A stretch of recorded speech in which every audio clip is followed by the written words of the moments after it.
Her uncle sold her at 9 for 30 silver. They never knew she was the lost. Snow fell quietly over the village, covering the wooden huts and winding streets in a blanket of white. The world seemed still, but in the small house at the edge of the village, chaos had found a home. 9-year-old Ilara pressed her small hands to her chest, her eyes wide with disbelief. Her uncle, the man who had promised to care for her after her parents vanished, counted coins with greedy fingers. 30 silver pieces. That was all her life was worth to him. Ilara's stomach twisted. You can't," she whispered, but her voice shook like a leaf in the wind. Her uncle sneered, his face hard and cruel. "It is done, girl. The silver is mine. You will go where they tell you and you will obey." A shadowy figure waited at the door, a tall man with a long cloak, his face hidden under a hood. The air felt colder near him, as though the snow itself feared him. Without another word, her uncle pushed Ilara forward.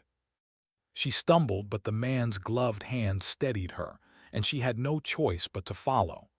As they walked through the village, the familiar sights blurred into a dream. The laughter of other children, the scent of baked bread, the warmth of her home, all of it vanished with every step. In that moment, she understood a cruel truth. The people who were supposed to protect her had sold her like an object. Hours later, they arrived at the city gates. Tall stone walls rose above her, carved with symbols she did not understand. Guards in dark armor watched silently, their eyes sharp and calculating.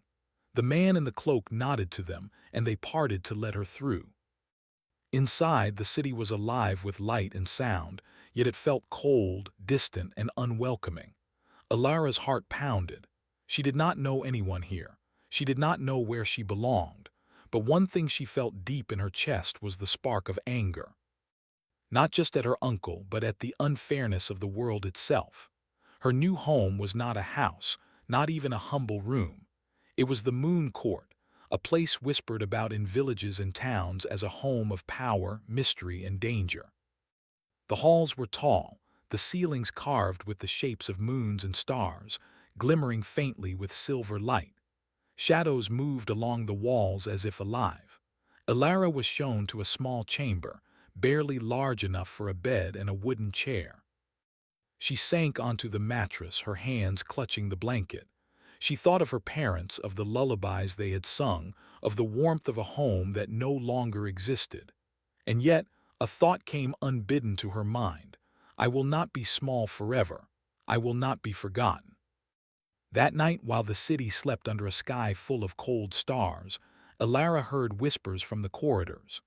Nobles and servants moved like shadows, speaking in low tones. She strained her ears and caught snippets. "The child, the one with the silver eyes, she is no ordinary girl, dangerous." Ilara froze. Silver eyes. Her own eyes glimmered faintly in the moonlight.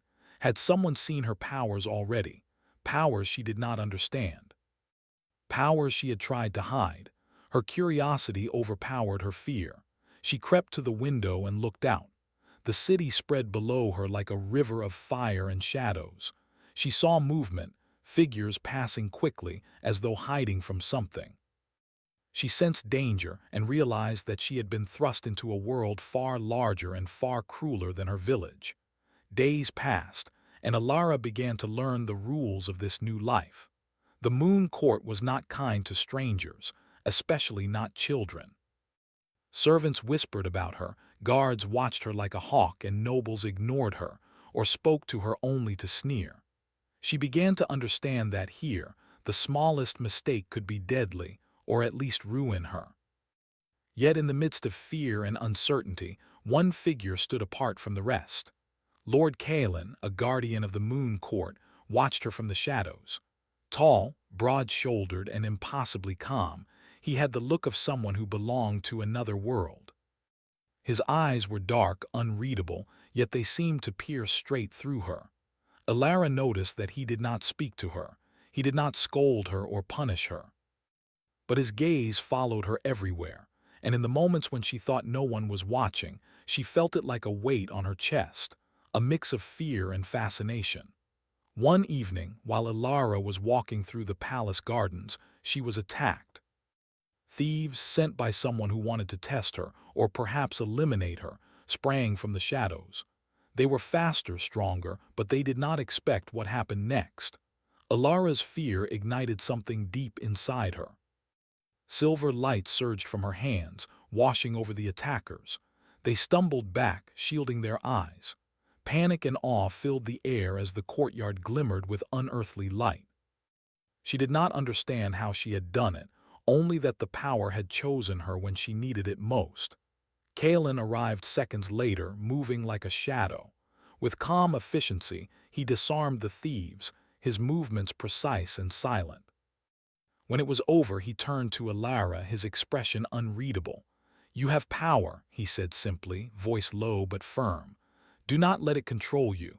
You must learn or it will destroy you."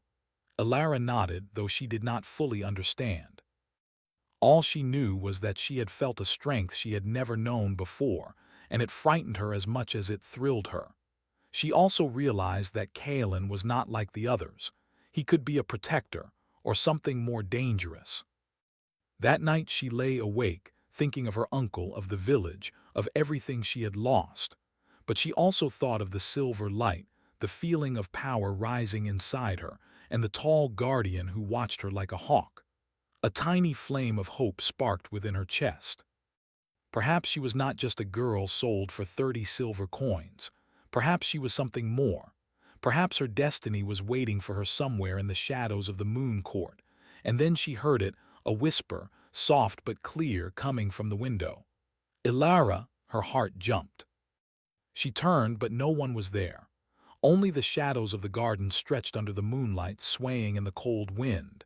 Her silver eyes glimmered as she whispered back, almost to herself, "I am not afraid." But deep down, she knew the truth.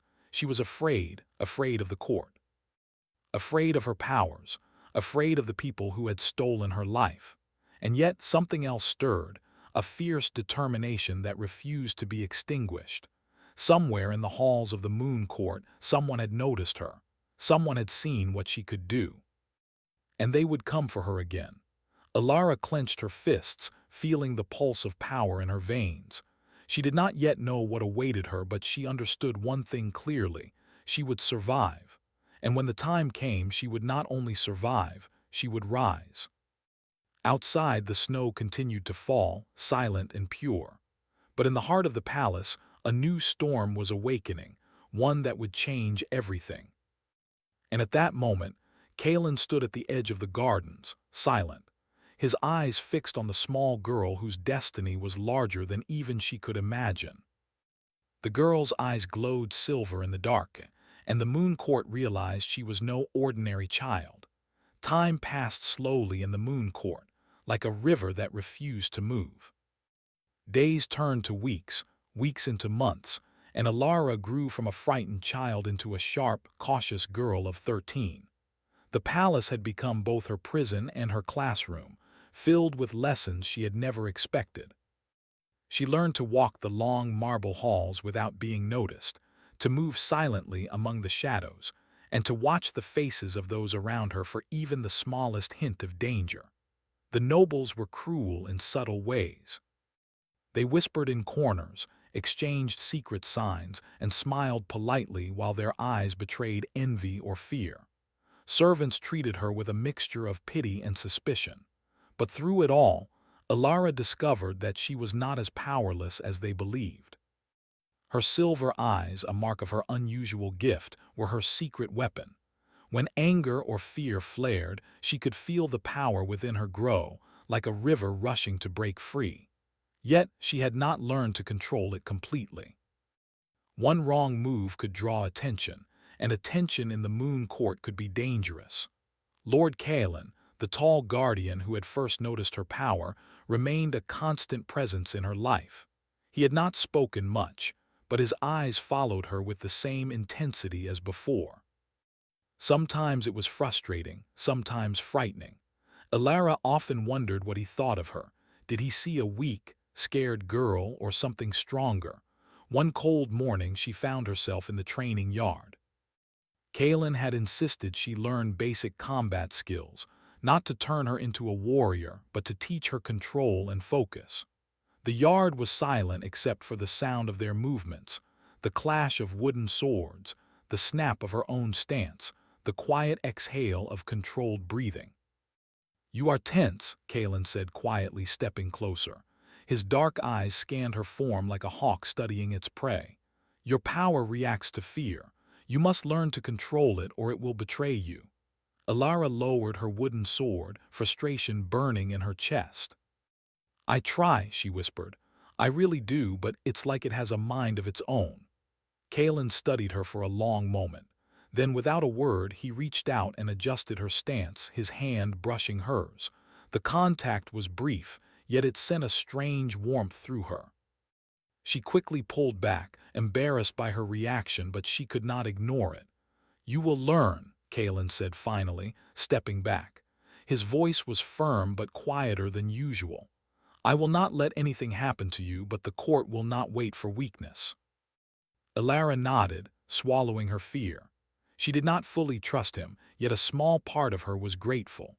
Grateful that someone in this cold, uncaring place seemed to see her as more than a pawn. The moon court itself was a place of secrets. In the evenings, Alara would wander the quiet corridors, drawn to the library or the hidden gardens.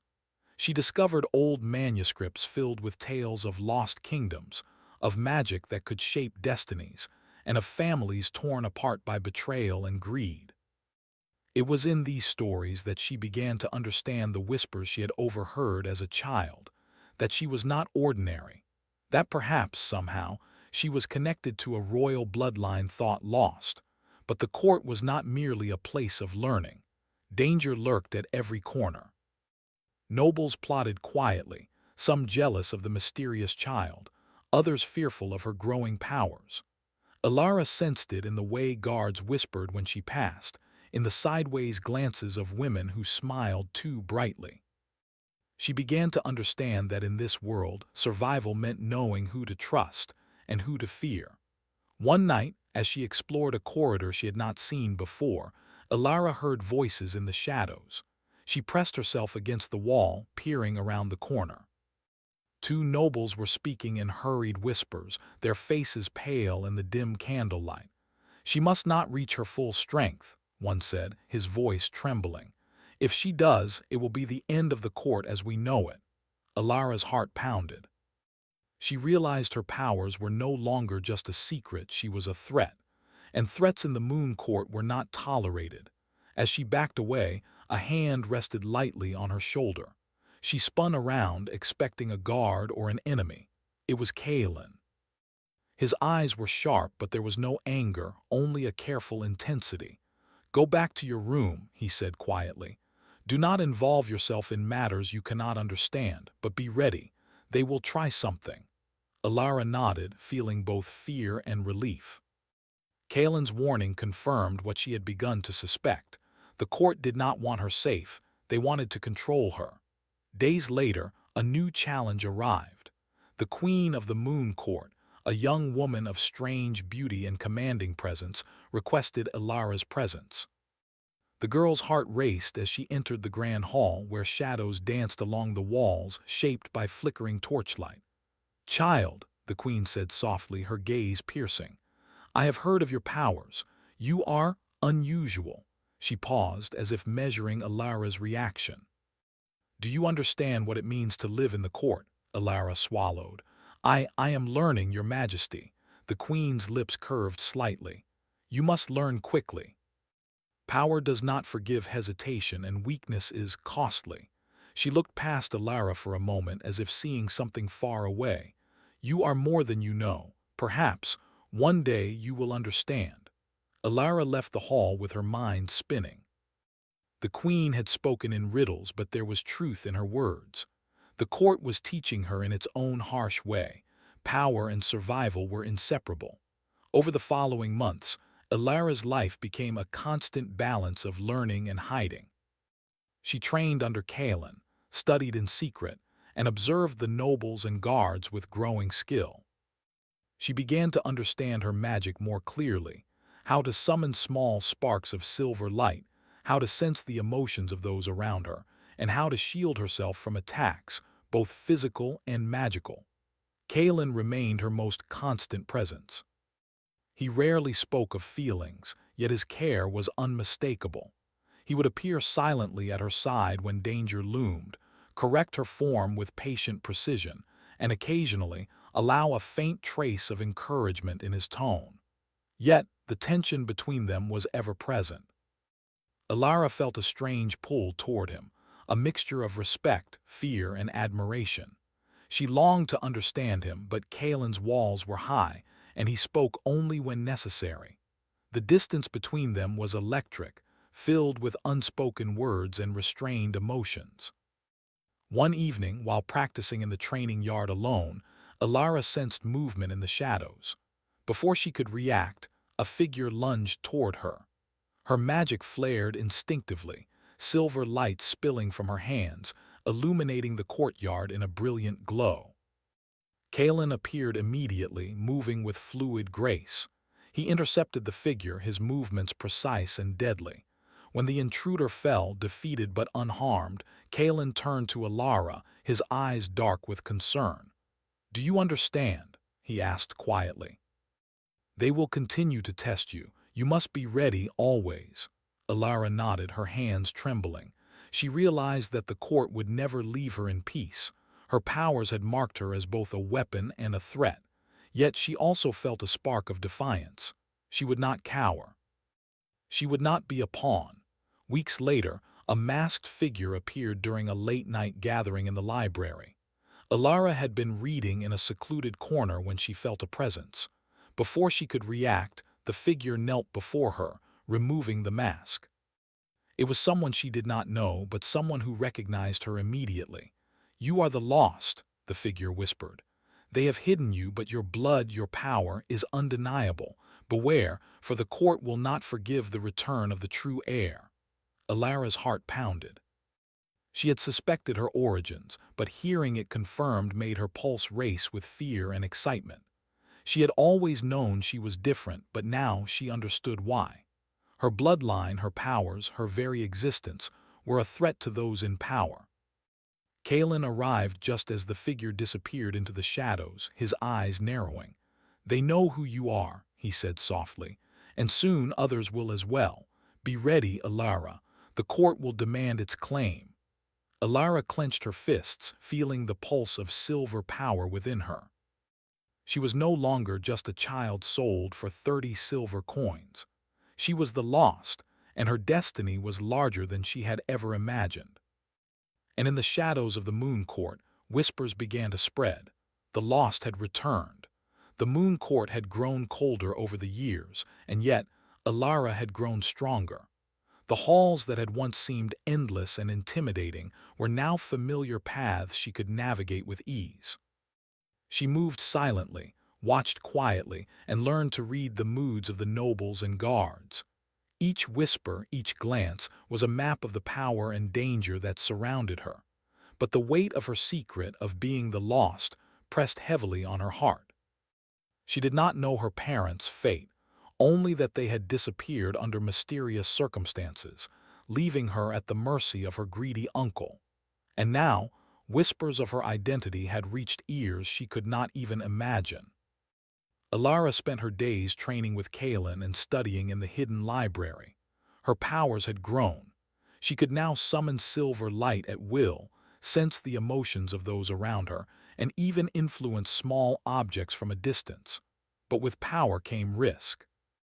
One careless display could alert the court or its enemies, and enemies were everywhere.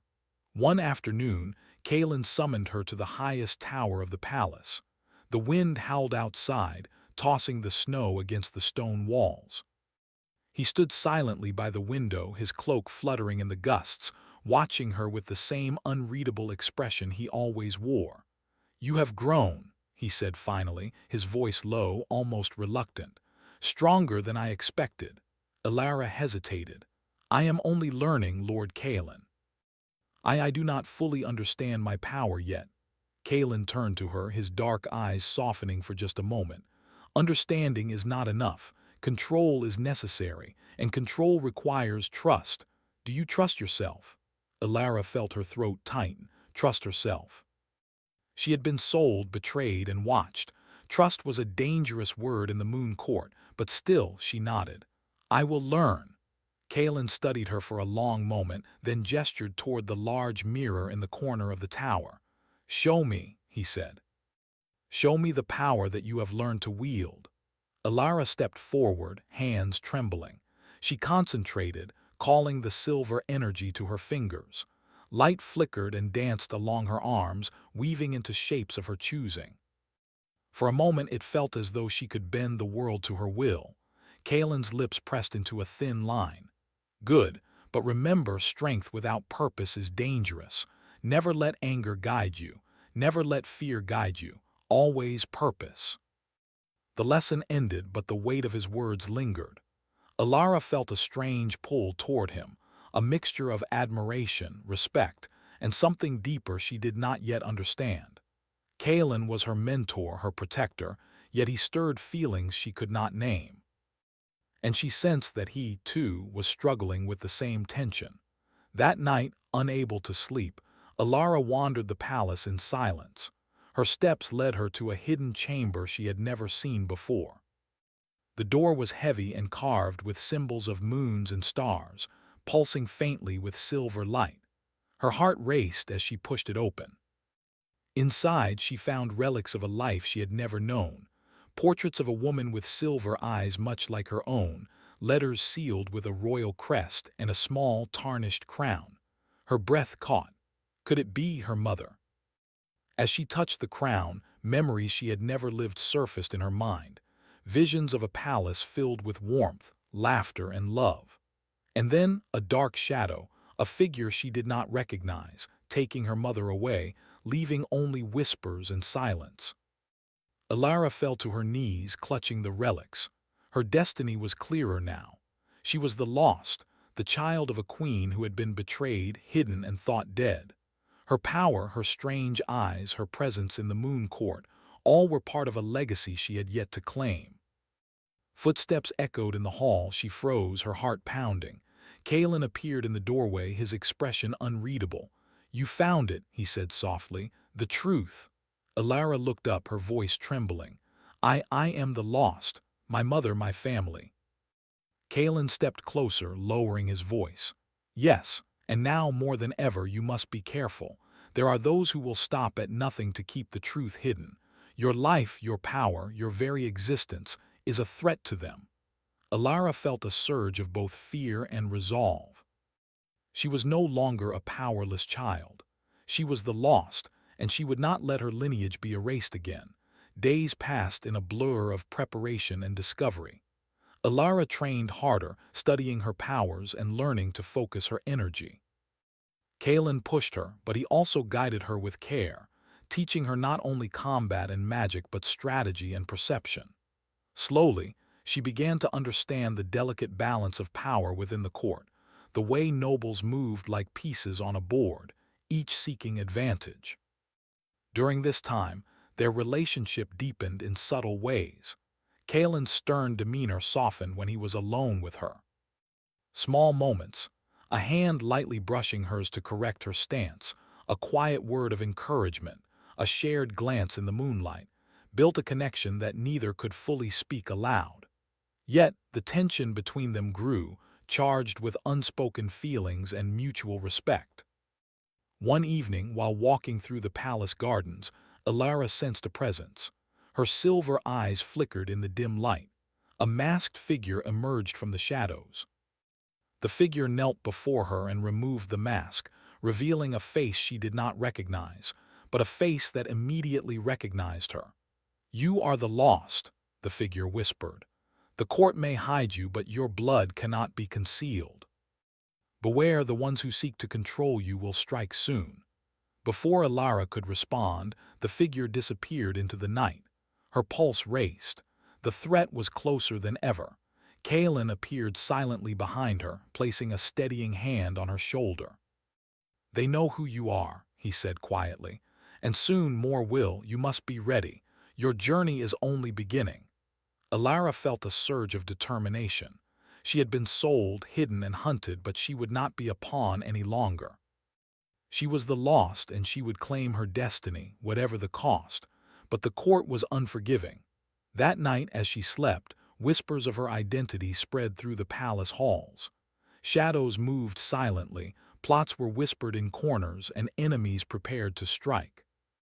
The delicate balance of power had shifted. Alara's emergence had awakened old fears, old rivalries, and new dangers. In the quiet moments before dawn, she dreamed of her mother, of a palace filled with light and warmth, and of a crown that belonged to her. And as the first light of morning touched the snow-covered towers, she felt the stirrings of destiny within her, a storm that would change everything. Outside, Kalen watched over the palace silently. His eyes lingered on Alara's chamber, filled with both admiration and concern. The girl had grown stronger, but strength alone would not protect her. Shadows moved in the court, and they were coming for the lost. And on the night of the lunar eclipse, when the moon rose blood-red, Alara would face a choice that could change everything. The shadows of her past, the power within her, and the man who had become her anchor, all converging in a storm of destiny. The night of the lunar eclipse arrived, and the moon court was shrouded in silence. Snow fell in heavy flakes, covering the towers and gardens in a soft white cloak. But the quiet was deceptive. Within the palace, shadows moved like living things, and whispers of conspiracy rustled through the halls. Alara stood on the highest balcony, her silver eyes reflecting the blood-red glow of the moon. Her hands trembled, not from fear but anticipation. For the first time, she fully understood the truth of who she was. She was the lost, daughter of the queen who had been betrayed, hidden, and thought gone, and she would no longer hide. Kalen appeared silently beside her, his cloak shifting in the wind. His dark eyes held both concern and admiration. "Tonight changes everything," he said quietly. "The court will try to test you, they will try to destroy you, but you are ready." Alara nodded. "I have to be, not just for me, but for everyone who was lost before me." The first attack came swiftly. From the shadows of the palace gardens, figures emerged, assassins sent by nobles who feared the return of the lost. They moved with lethal precision, but Alara was faster. Silver light surged from her hands, illuminating the night as her magic danced around her, forming barriers and striking at her enemies. Kalen moved beside her, striking with skill and precision, his movements blending seamlessly with her powers. They were no longer teacher and student, or guardian and ward. They were allies, a force to be reckoned with. Together, they pushed back the attackers, each one falling before the combined might of magic and steel. But the real challenge awaited inside the palace. Alara's uncle, the man who had sold her for 30 silver coins, had returned. Twisted by greed and fear, he had allied himself with the court's enemies, hoping to claim her powers for himself. He moved with cunning, slipping through secret passages, seeking the chamber where Alara had discovered her heritage. Alara felt his presence before she saw him. Her silver eyes flared as she sensed his fear and greed mingling in the shadows. She confronted him in the hidden chamber, the room where her mother's crown lay gleaming in the candlelight. "You," she whispered, her voice steady but cold. "You sold me, and now you dare come here." Her uncle's face twisted with anger and desperation. "I did what I had to. Do you think I could have survived on my own? You were nothing but a burden." Alara's hands glowed with silver energy. "Nothing but a burden. I am the lost. I am more than you ever imagined. And now, you will see what that means." The battle was not only of magic, but of will. Her uncle lunged, trying to strike her with a dagger, but Alara was faster. Silver light wrapped around his hands, forcing him back, while Kalen appeared in the doorway, ready to intervene if necessary. "You are powerless against me," Alara said, her voice calm but full of authority. "And yet, I do not seek vengeance. Leave this place or you will face the consequences of your actions." Her uncle hesitated, fear finally breaking through his greed. He stumbled backward, vanishing into the shadows, leaving Alara standing amid the relics of her past, her powers fully realized. She had faced betrayal, danger, and fear, and had emerged stronger. Kalen stepped forward, his hand brushing hers. "You did it," he said softly. "You are the lost, and now you are more." Alara looked at him, her silver eyes reflecting the moonlight. "I am not the same girl who was sold for silver," she said. "I am the one who will restore what was lost. The court, this kingdom, it belongs to those who deserve it." The next challenge came swiftly. The court itself had grown restless, its nobles divided. Some feared her power, others recognized it as a sign of destiny. In the great hall, Alara stood before them, her presence commanding attention. Silver light shimmered faintly around her, a sign of the strength she now wielded. "The lost has returned," she announced, her voice carrying through the hall. "I am the daughter of the queen who was betrayed. I am the one who will restore justice, honor, and balance. Those who seek to control me or to harm the kingdom will face the consequences." Gasps and murmurs spread through the hall. Some bowed in fear, some in respect, and a few scowled with anger. The balance of power had shifted. Alara was no longer a pawn. She was the player, the force that could change everything. Kalen moved to her side, his presence steady and unwavering. "You are not alone," he said. "I will stand with you." The nobles who had plotted against her tried to resist, but Alara's magic, now fully under her control, illuminated the room. Silver light formed a protective barrier around her, and she could sense the intentions of those within. One by one, their plots unraveled. Fear and respect replaced treachery and deceit. And then, as the final act of her journey approached, Alara approached her mother's crown. She lifted it from its resting place, feeling the weight of legacy and responsibility. It was more than a symbol, it was a promise. A promise to herself, to her people, and to the memory of those who had been lost before her. Kalen watched silently as she placed the crown upon her head. In that moment, Alara was no longer just the lost. She was a queen, a leader, a force of destiny. The Moon Court, once a place of shadows and whispers, now stood in awe. The lost had returned, and the kingdom would never be the same. Alara turned to Kalen, her eyes softening. "Thank you," she whispered, "for believing in me, for protecting me, for everything." Kalen bowed his head slightly, his dark eyes reflecting admiration and something deeper, something unspoken. "You have done this yourself, Alara. I only guided you, but I will always stand with you." Together, they stepped from the shadows of the palace into the light of a new dawn. Snowflakes danced around them like silver sparks, and the world seemed alive with possibility. The storm of her past had passed, and a future of hope, power, and redemption lay ahead. Alara smiled, feeling a strength she had never known. She had faced betrayal, danger, and fear. She had discovered her heritage, mastered her powers, and reclaimed her destiny. The girl who had been sold for 30 silver coins was gone. In her place stood a queen, a lost no longer but a force of light and justice. And as the first rays of sunlight touched the towers of the Moon Court, Alara whispered to herself, a promise to the world. "They sold me for silver, but the world will kneel for my light." Outside the palace, the snow sparkled in the morning sun. The Moon Court, once a place of shadows, now glimmered with a new era. And somewhere in the gardens, Kalen watched, silent and unwavering, ready to face whatever came next, by her side as protector, ally, and something more. The story of the lost had ended. The story of the queen, the girl who survived, the girl who rose, was only beginning.